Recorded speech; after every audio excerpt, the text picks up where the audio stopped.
Olá, amantes de histórias. Sejam muito bem-vindos ao Alma Books. Aqui você encontra os melhores livros clássicos, ficcionais e não ficcionais. Todos em domínio público. No Alma Books os livros ganham voz e a sua imaginação decola sem pagar passagem. Se você curtir a viagem, não esqueça de dar um like. Se inscreva agora mesmo, para não perder nenhuma aventura futura. Então, prepare os fones, relaxe e aproveite. O Alquimista, de Lovecraft. No alto, coroando o topo gramado de um morro cujos flancos, próximo à base, são guarnecidos pelas árvores de galhos retorcidos da floresta primeva, situa-se o velho chatial de meus ancestrais. Durante séculos, suas ameias altíssimas têm vigiado a paisagem selvagem e irregular à sua volta, servindo de lar e de refúgio para a casa altiva cuja honorável linhagem é mais velha do que as muralhas do castelo que o musgo recobre.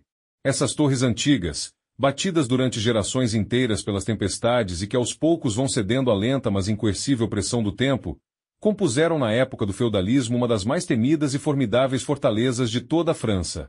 Das suas galerias, parapeitos e ameias, barões e condes e mesmo reis foram desafiados, sem que em seus largos vestíbulos jamais tivesse ressoado o som dos passos do invasor. Mas, desde aqueles dias gloriosos, tudo mudou. Uma pobreza pouco mais que remediada, somada a um orgulho de casta que proíbe aliviá-la com recurso aos expedientes comerciais, impediu os descendentes de nossa casa de conservarem o antigo esplendor de suas propriedades. E o aspecto decadente dos muros, a vegetação crescida dos parques, o fosso seco e pedregoso, os pátios mal pavimentados, as torres arruinadas, bem como os pisos destruídos, os lambris carcomidos e as tapeçarias gastas, tudo conta a triste história de uma grandeza decadente. Enquanto as épocas passavam, primeiro uma, depois outra das 4 grandes torres desmoronou, até que finalmente restou apenas uma para abrigar os descendentes daqueles que um dia foram os poderosos senhores da propriedade. Foi numa das câmaras amplas e depressivas dessa torre remanescente que eu, Antoine, o último dos infelizes e malditos condes de CZZZ, vi pela primeira vez a luz do dia, há 90 longos anos. Entre estes muros e em meio às florestas negras e sombrias, as ravinas selvagens e as grutas da encosta abaixo, transcorreram os primeiros anos de minha tormentosa vida. Meus pais, eu nunca os conheci. Meu pai morreu quando tinha 32 anos, um mês antes de eu nascer, atingido por uma pedra que de algum modo se desprendeu dos parapeitos desertos do castelo. Tendo minha mãe morrido quando nasci, minha educação e minha formação ficaram a cargo do único serviçal que restou, um homem velho e fiel, de considerável inteligência, cujo nome, lembro-me, era Pierre. Sendo filho único, a falta de companhia que isso acarretou para mim foi acrescentada pelo cuidado estranho que meu velho protetor me dedicava, afastando-me dos filhos dos camponeses cujas moradias se espalhavam aqui e ali pelos plainos que rodeiam a base da colina. Naquele tempo, Pierre disse que tal restrição era imposta sobre mim porque minha ascendência nobre me colocava acima das associações com tão plebeia companhia. Agora sei que seu real objetivo era manter distante de meus ouvidos certas histórias acerca da temível maldição que pende sobre nossa linhagem, histórias que eram contadas à noite e aumentadas pela raia miúda, entre sussurros à luz de suas lareiras. Assim, isolado e deixado à própria sorte, passava eu as horas de minha infância debruçado sobre os velhos tomos que enchiam a penumbrosa biblioteca do Chatial, ou a perambular sem destino e sem propósito através das sombras perpétuas da mata espectral que circunda o lado da colina próximo à base. Foi talvez por um efeito de tais deambulações que minha mente adquiriu, muito cedo, certa tonalidade melancólica. Aqueles estudos e perquirições que se voltam para o que há de escuro e de oculto na natureza atraíram fortemente a minha atenção. Sobre minha própria raça foi-me permitido aprender bem pouco. No entanto, por menor que fosse, tal conhecimento me oprimiu bastante. Talvez tenha sido no princípio apenas a relutância de meu velho preceptor em discutir comigo sobre minha ascendência paterna que deu origem ao terror que sempre senti a simples menção de minha grande casa. Porém, à medida que fui crescendo, tornei-me capaz de ajuntar fragmentos esparsos de discurso, involuntariamente escapos de uma língua que a senilidade começava a trair, os quais tinham algum tipo de relação com certa circunstância que sempre considerei estranha, mas que logo se tornou sombria e terrível. A circunstância que aludo é a idade precoce na qual todos os condes de minha linhagem encontraram seu fim.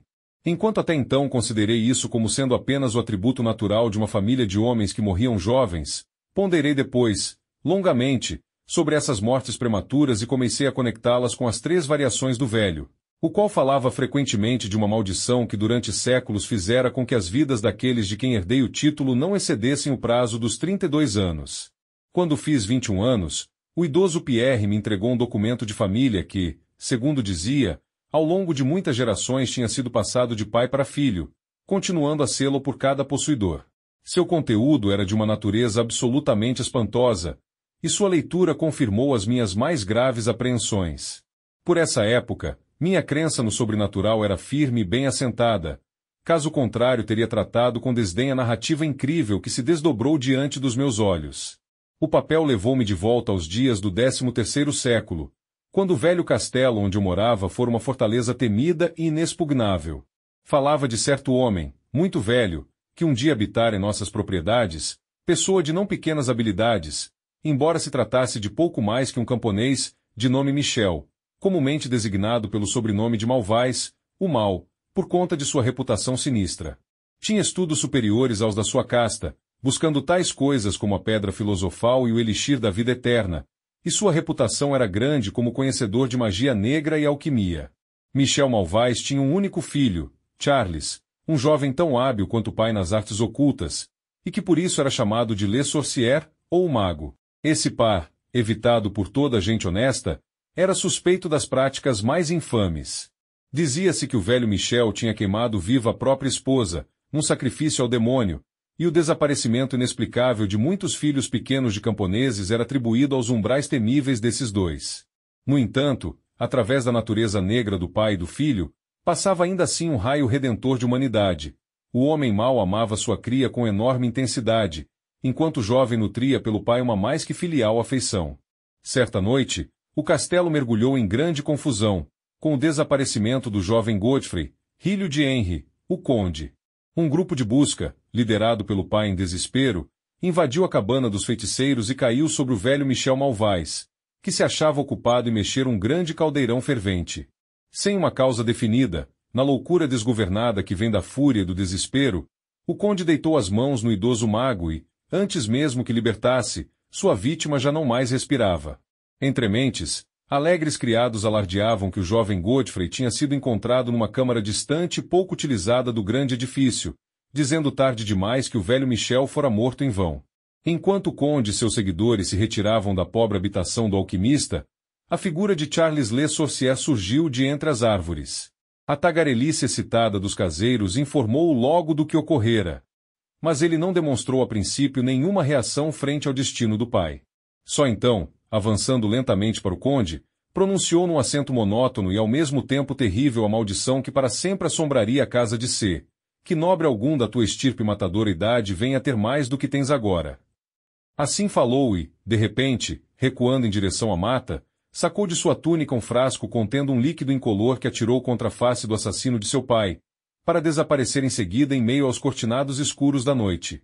O conde morreu sem dizer uma palavra, sendo enterrado no dia seguinte, com pouco mais do que 32 anos contados a partir do seu nascimento. Nenhum vestígio do assassino foi encontrado, conquanto bandos incansáveis de camponeses tivessem batido toda a mata circundante e as campinas ao redor do monte. Assim o tempo e a falta de algo que a recordasse sopitaram a memória da maldição nas mentes da família do conde, a tal ponto que, quando Godfrey, causa inocente de toda a tragédia e agora portador do título, foi morto por uma flecha, durante uma caçada, com a idade de 32 anos, em nada se pensou a não ser na dor de seu desaparecimento. Porém, quando, anos mais tarde, o jovem conde seguinte, de nome Robert, foi encontrado morto sem causa aparente num campo próximo, os camponeses murmuraram que seu senhor mal tinha completado o 32º aniversário quando a morte o surpreendeu. Louis, filho de Robert, se afogou no fosso com a mesma idade fatal, e assim a crônica ominosa prosseguiu ao longo dos séculos.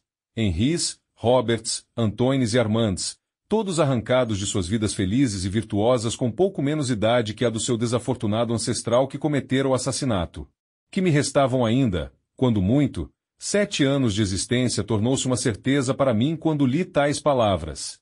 Minha vida, que até então tivera pouco valor, tornou-se para mim mais preciosa cada dia que passava, ao mesmo tempo em que mergulhei mais e mais fundo nos mistérios do mundo oculto da magia negra. Isolado como eu vivia, a ciência moderna não produzira nenhuma impressão em mim, e lidava como se vivesse na Idade Média, tão ávido quanto o velho Michel e o jovem Charles da aquisição do saber demoníaco e alquímico. No entanto, por mais que lesse, não podia atinar com o estranho feitiço que pesava sobre minha linhagem. Em certos momentos de racionalidade incomum, eu poderia ir ao ponto de procurar uma explicação racional, atribuindo as mortes precoces de meus ancestrais ao sinistro Charles Le Sorcier e seus herdeiros. Contudo, tendo descoberto, após cuidadoso inquérito, que não havia descendentes conhecidos do alquimista, eu mergulharia de novo nos estudos ocultos e tentaria de novo encontrar um encantamento que pudesse livrar minha casa de seu terrível fardo. De uma única coisa, porém, estava certo. Jamais me casaria, desde que, não havendo mais nenhum ramo vivo de minha família, eu poderia desse modo, em mim mesmo, dar fim à maldição. Quando me aproximei da idade dos 30, o velho Pierre partiu desta para melhor. Sozinho, sepultei-o sob as pedras do pátio ao longo do qual ele amava perambular enquanto vivo. Assim, tomei consciência de ser a única criatura viva que ainda restava na grande fortaleza, e na solidão extrema minha mente começou a esmorecer em seu vão protesto contra o fado iminente, reconciliando-se quase com o destino que tinha sido de muitos de meus ancestrais. Grande parte do meu tempo era agora empregada na exploração das salas e torres ruinosas e abandonadas do velho Chatial, que na juventude o medo me fizera evitar, e algumas das quais o velho Pierre me dissera não tinham sido pisadas por pés humanos por mais de 4 séculos. Estranhos e inquietantes eram muitos dos objetos que encontrei. Mobília coberta pela poeira das eras e desmanchando-se na umidade dos anos caía-me sob os olhos. Teias de aranha numa profusão que eu jamais vira antes se estendiam por toda parte, e enormes morcegos batiam suas asas ossudas e agourentas por todos os cantos naquele sombrio abandono.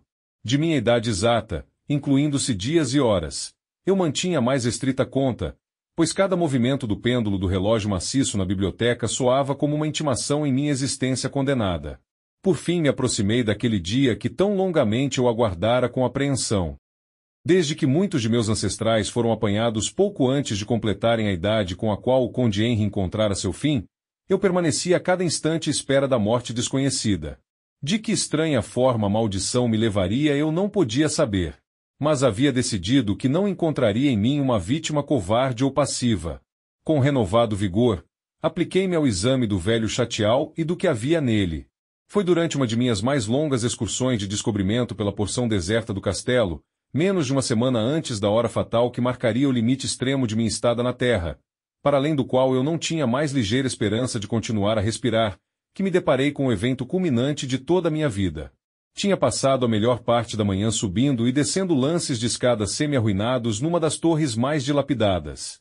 Quando a tarde avançou, busquei os níveis inferiores, descendo em direção ao que parecia ser um lugar medieval de confinamento ou um depósito para pólvora mais recentemente escavado.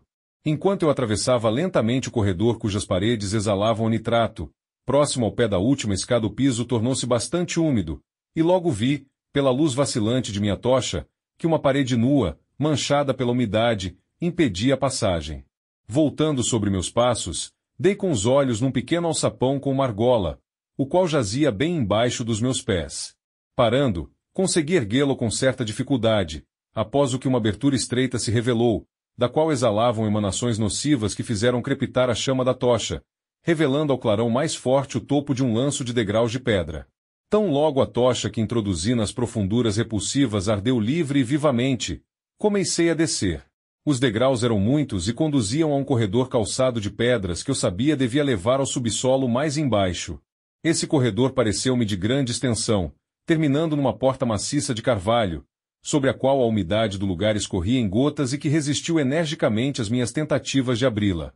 Cessando, depois de algum tempo, meus esforços nesse sentido, recuei alguns passos rumo aos degraus, e então subitamente experimentei um dos mais profundos e enlouquecedores choques que uma mente humana é capaz de receber. Sem nenhum aviso, ouvi render a porta atrás de mim, sobre os mancais enferrujados, abrindo-se devagar. Seria impossível analisar as minhas sensações imediatas. Confrontar-me num lugar tão completamente deserto quanto eu supunha ser o velho castelo com a evidência da presença de homem ou espírito produziu em meu cérebro um horror da mais aguda qualidade. Quando, por fim, Me voltei e olhei para o local de onde vinha o som. Meus olhos devem ter saltado das órbitas frente à imagem do que viram. Ali, no corredor antigo, gótico, estava uma figura humana. Era a figura de um homem trajando um gorro e uma longa túnica medieval de cor escura. Seus cabelos longos e sua barba ondulante eram de uma tonalidade azul, intensa e terrível, e de uma profusão incrível. Sua testa, muito mais alta do que as dimensões usuais, suas faces, profundas e densamente sulcadas de rugas, e suas mãos longas e retorcidas, em forma de garras, eram de uma brancura marmórea, mortiça, como jamais vi em homem nenhum. Seu vulto, tão delgado quanto um esqueleto, curvava-se e quase se perdia por entre as dobras volumosas de sua peculiar indumentária. Mas o mais estranho eram os seus olhos, duas cavernas de pretume abismal, profundos na expressão do entendimento, porém inumanos no grau da malignidade. Fixavam-se sobre mim, perfurando minha alma com seu ódio e prendendo-me ao lugar onde eu me encontrava. Por fim, a figura falou numa voz trovejante cuja monotonia oca e malevolência latente me fizeram gelar. A linguagem em que o discurso se desdobrou era aquela forma deteriorada de latim que foi comum entre os homens instruídos da Idade Média e que se me tornou familiar em minhas pesquisas nas obras dos antigos alquimistas e demonólogos. A aparição falou da maldição que pendia sobre minha casa, falou-me de meu fim próximo, aludiu ao crime perpetrado por meu ancestral contra o velho Michel Malvais e se demorou em discorrer sobre a vingança de Charles Le Sorcier. Falou-me de como Charles escapara em direção à noite, retornando mais tarde para matar Godfrey, o herdeiro, com uma flecha, quando se aproximou o dia em que este completaria a idade que o seu pai tinha na época do assassinato. Falou de como retornar à propriedade e se estabelecera, incógnito, na câmara subterrânea já naquela época deserta, cujo vestíbulo agora emoldurava o vulto medonho do narrador. Falou de como apanhara Robert, filho de Godfrey, num campo, e metera veneno em sua garganta, e o deixará para morrer na idade de 32, mantendo assim as infames previsões de sua maldição vingativa.